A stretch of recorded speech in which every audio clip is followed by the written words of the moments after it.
All right, we roll on. Brock and Salk Show, Seattle Sports here on 710. And with the Mariners winning again last night, we got kind of the A version of what they can look like when they are at their best. We've got John Smoltz with us to talk through what this team is and who they're all about. John, thank you. Good morning. If you had to describe this Mariner team in one sentence, what do you think they are so far? Well, Everybody knows in baseball that if the Seattle Mariners find a way to score runs, they're going to be in the playoffs and they're going to be a dangerous team. Now, they don't have a lot of sexy averages, but they have found ways to score, hit timely home runs, and even though they've got some injuries in their pitching staff, this division, everyone's kind of been waiting to see if the Seattle Mariners can score consistently, because then they become a very dangerous team. You've got some teams in that division that are a little bit down. You never count out Houston. Texas just can't score. They've turned into, it's just amazing. If they score at all, they're dangerous. So it really comes down to Seattle finding ways to score runs. John, I was thinking about this and excited to talk to you this morning. Does it feel like, maybe we're too close to this and you can tell me, Brock, you're an idiot, and that's fine. Does it feel like the Seattle Mariners of this decade have become what the St. Louis Cardinals were for so many years in developing their own pitchers in ways that just seems like others can't? Well, they're definitely an outlier. Nobody has the resources or wants to put in the resources to develop. They just want to find them on trees. They just want what comes out of a computer, what spits out of the analytics. That's what they want. They don't want to spend the time and the resources to develop, because you're not asking these kind of people who are making these decisions. They're not really baseball people. So I give Seattle credit. I give Tampa Bay a lot of credit, but the Rays, and they know it, they develop pitchers and resurface pitchers, but then they all get hurt. So when there's a point of no return, when these teams are good at what they do, but then can't keep them healthy, then you got to find a team that is willing to find a way to keep them healthier. So Seattle's done a really good job developing pitchers, and really until this year hasn't had much of the misfortune of a lot of guys missing starts. One of the weird things that comes out of that, and you might be the exact wrong person to ask about this given how successful your career was into your 30s, but if you can, as you said, develop pitchers like they do, and I even referred earlier to them almost developing them in a lab, like they just, you need another pitcher? No problem. You just grab Logan Evans in the 12th round and turn him into a more than serviceable starter. Does it affect the way you think about re-signing some of those guys, or maybe even trading them beforehand as they start to get into their 30s and some of the years where maybe pitchers aren't as successful? Well, I mean, you bring up a good point, because this is where baseball's broke. The model's broke, and everyone knows it. So, yes, they're going to get rid of pitchers or burn them out and resurface the roster, because no one talks about this. The reason they don't talk about it is because they know they can't talk about it. They can't keep pitching healthy. They're asking them to do things that are impossible.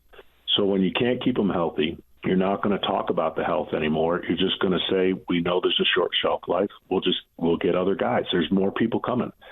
That's why rosters have such a turnover in this area, when it was the backbone of most of the clubs, a long time ago, and you could count on it. So clubs are figuring out we have a shorter time frame with these guys, compartmentalize innings, eat up 40 to 60 innings. Guys don't have their second or third pitchers yet. It's really a disservice to the guys that are so talented in our game, but the reward system allows them to do it. So you can't blame the players. They're trying to chase the reward system. And if they're asked to do X, Y, Z, they're going to do it, or they don't get a chance to pitch. John, is it just simply the chasing of velo?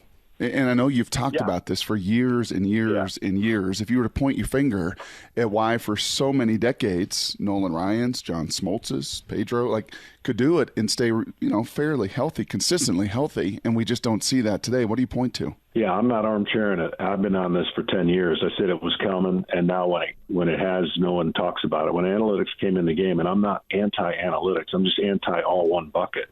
When it came in the game, it was talking about how they're going to put players in a position to be healthier and successful. Well, they can say the successful part. They can't say the healthy part. So they don't talk about it anymore. If you're asking a pitcher to max effort and spin rate the baseball at an alarming and numbers we've never seen, You can't expect them to continue to do that. They've tried every avenue to come up with a reason why it would work. Less innings, less pitches. It doesn't work. Everyone gets hurt. When Nolan Ryan in our day was a freak, you understand he was the genetic freak. Now there's like 25 Nolan Ryans. I mean, there's so many guys that throw as hard as he did or harder. That's not natural. That's not the way the game was supposed to be developing young men, but that's what happens now. And if you don't reach a certain threshold, you're not getting looked at, you're not getting drafted. And, oh, by the way, if you get a Tommy John, so what? We'll draft you anyways. And if you're heading for your second one, so what? We'll take our chances. And so that's the nature. If I had to divvy up the pie of the injuries, about 60% is max effort, maybe 50%, 30% is spin rate. The ball has something to do with it. The pitch clock is not even a 2%er. I mean, people try to come out and say the pitch clock was the reason. It has really nothing to do with the injury rate. That is, and you look at what the Dodgers have done. The Dodgers have accumulated and gone after pitchers who have had a history of injuries, thinking maybe it'll turn around. It doesn't. I think they have 14 pitchers on the IL at one point this season. So it really comes down to, can teams at the end of the year get healthy in their rotation, look for that team to have the best chance to make the long run. Talking to John Smoltz here on Seattle Sports. The all-time record, I believe, for home runs for a catcher was Salvi Perez in the AL, 48. Cal Raleigh, as of today, and we still have one more game to go before the official 1/3 mark, is on pace for 58 home runs. He's got 19 already. How good is Cal Raleigh?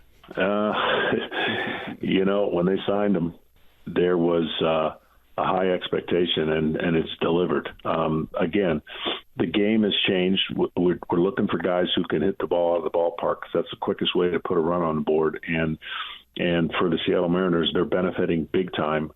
Again, I looked at some of their averages, haven't followed a lot of their games, and there's not a lot of sexy averages. But when you get timely home runs and you get on base and score when you need to, that's the recipe for success. You're facing such really dynamic arms that, the storyline for the Mariners for so long was too many strikeouts, not enough runs. So if they can continue to keep doing that in a league in a division that is wide open, they're going to have tremendous success. And he's a huge part of that, especially at the catching position, because you just don't, there's not many guys like him in the league that can hit for power, play that premier position that has really beat you up during the year. So that, and then handle the staff. So I'm glad you brought up the last part. We were just talking about it. A guy like Cal right now has played in every game this year. I don't know how many. I'm trying to think through your career of teams you would have been on where the best hitter was a catcher. There haven't been like a ton of them over the course of the years, but I would think it would create a lot of challenge for any manager, because you never want to sit your best hitter down. But given the wear and tear of the position, can you afford to let your catcher, in this case Cal, when he's your best hitter, play every day? That's another thing that's changed because of information. It used to be mindset and eyes, and you watch a guy, if he's hot, you don't dare take him out, and you don't dare give him a rest, because the rest study and sleep study says you give him a day off. Those are the things that have changed. We have too much information. We have too much things that get in the head of players. And there's no blend to that, right? So when you have all these sleep studies, and I marvel at a guy 7 for his last 12, but his is his day off. That would have never happened. So you got to be aware of what that position demands and pick your days off, and really check and trust the guy that you're talking with, and not be so subject to just, this is the way it's going to be today, 2 weeks from now. But that position over the course of time does have a bigger impact on that position than any other position on the field. So you definitely have to. Brian McCann, when he got called up for the Atlanta Braves and made 7 or 8 out of 9 All-Stars and hitting 300, he was that young, durable kid. And then over time, obviously, that takes its toll on his knees. And those are the things you've got to look out for. And the best tandem catching team usually has a premier jump over everybody else, because that position is just so difficult to get production out of that spot. Smoltz, I don't know if you've looked at the numbers of what Andres Munoz has done as the closer of the Mariners this season, but it's been a remarkable run. As good as Cal has been, his battery mate in the closing end of things, his Munoz has just been outright unhittable and phenomenal in a 0.00 ERA a third of the way into the season. As a former closer yourself, what do you see in his game? Well, it's ridiculous. I mean, that's just a dream start of a season. It's not like he has to strike everybody out to get you out, although, he has more strikeouts than innings pitched. But to be in that kind of groove and to have that kind of rhythm, first of all, his fastball's outstanding, and to have that kind of command, that is what you want, out of that position. I'm not saying this is a theory for every closer, but when I was in that role, it was going to happen fast one way or the other. I was either going to save it fast or blow it fast. I wasn't going to mess around and create too much, of a scenario where I was going to walk people and then eventually try to get out of jams. So he's been outstanding. Their bullpen, has always been known to be pretty darn good. But I think, again, their arms being the weapon of this ball club, when they get the confidence that they don't have to win 2-1, 1-0, that is a big time difference when you're looking at a team that everybody knows just needs to score runs to win. And I'm sure the confidence is growing in that department. And that's what every team wants to have. Is that something that's talked about as a staff, as a bullpen? You think the Mariners pitching staff and guys actually talk about that, just the difference with having just a little bit more margin?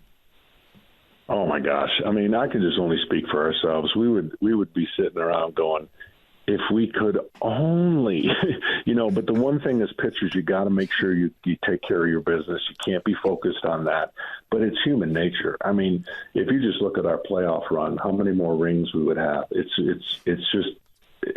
just right there staring at you. But what you don't want to do is you don't want to be stuck in a place where when the team does get hot and score, you're not ready and you give up 6 or 7. So it's a tough place to be when the narrative gets repeated over and over again. It's like historically some teams just struggle based on their rosters to get going.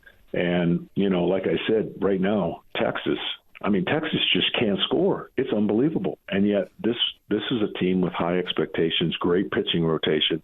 So it's going to come down to those kind of executions within that division that separate them. Hey, did you know Kevin Seitzer, either from playing against him or his time in Atlanta?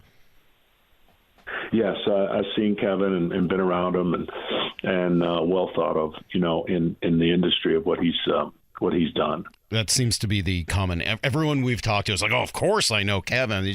People just seem to rave about him. What kind of a role can a hitting coach have for a team? Because what we're seeing this year, it's obviously different from the last few years. What kind of a role can that position have? Yeah, it's overblown. Too much credit, too much blame. Right. It's like the pilots of a plane only gets blamed when there's turbulence, not a safe landing, right? And it's just amazing how quickly those positions go when a team doesn't hit. They're a little bit, hands are tied with the philosophy of hitting today and the information overkill. The guys get paralyzed one way or another based on the information or mechanically trying to lift the ball and hit it. But I think when you have an error where you don't get penalized for swinging and missing, then it can be pretty simple of what you're trying to do. I think teams, again, when you talk about outliers, when they want to go to the next direction and the next level, if they can figure out their roster being athletic, that means they can run, they can steal, and they can put the ball in play when they have to. That, to me, is the combination of success. And you're never going to win anything if you're in the top 10 in strikeouts. You just never. It just doesn't. There's no history of it. You might get 1 or 2 teams in 20 years that do that, but it comes down to that simplistic. Are you preventing? Are you striking out more as a pitching staff, and are you striking out less as an offense? And that usually is a really good combination. I saw something from a coach I really respect, a different sport. Chris Peterson was talking about this and quoted with this when it comes to position coaches in football, John. And he said the number one job of a position coach in football is to create confidence in his positional group, in his players. Is there something to be said that a pitching coach, that a hitting coach, that an infield coach, in much the same vein, that is his most important job in the game of baseball as well? Well, it definitely is. That's what was so good about our manager for those longest years running. Bobby Cox would give you confidence when you didn't have it. And when a manager can do that, and he's your guy that's trusting you, you can't help but have confidence in a game of failure. There's no more sport where there's more failure and you're based on that than baseball. I mean, you can fail. Well, now you can fail 8 out of 10 times and still be considered pretty good. When you're not dealing with the highest success rate, especially as a hitter, the greatest hitters of this generation might hit 300, might have 3 of them in the league. So you think about how hard it is to hit and how much velocity and pitching there is. It takes you almost got to have a psychology degree to be able to be a hitting coach to understand that there's going to be some peaks and valleys, and you want to get your players ready for those moments when they get on a roll and can make some things happen. So no doubt, it's probably the biggest and most important role of a coach because you got to understand there's so much information. They got everything they have. They're looking at and they see and they know. And if X, Y, Z doesn't happen, you start going, well, I don't know why that's not happening. You got all the tools that you got all the information. So it definitely is a different way of coaching. Well, it's like you at your U.S. Open. You have all the information, John. Right. You got the best clubs. You got great golf balls. You know exactly what to do. Go do it.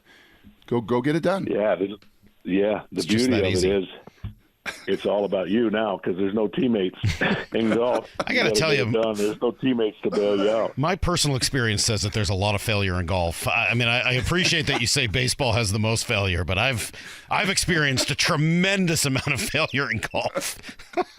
Well, there's no doubt golf as an individual sport, it doesn't get much worse than that to get exposed in the middle of no matter where you're at.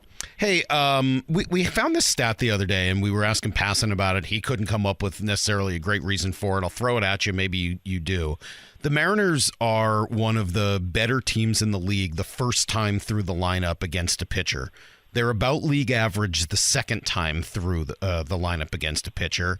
And then the third time through, when most teams are having more success, they become significantly worse than the rest of the league the third time through the order. Can you come up with any theory on why that might be the case? Things are so cyclical in the way that, they just, when information gets around, like I always said as a pitcher, if 3 teams know what I'm doing, I got to change.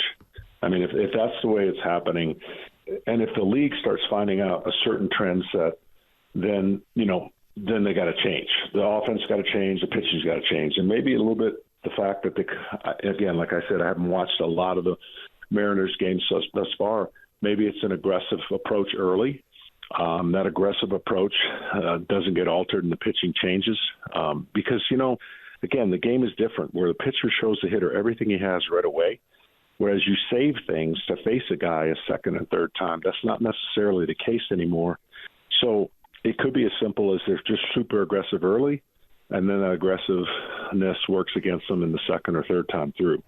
Well, John, we appreciate we're rooting for you. Yeah, thank you. We're rooting for you on 2 fronts, John. We're rooting for you to get a Mariner game on the national level, and then we're rooting for you, to just crush your U.S. Open qualifier so we can watch you in the U.S. Open.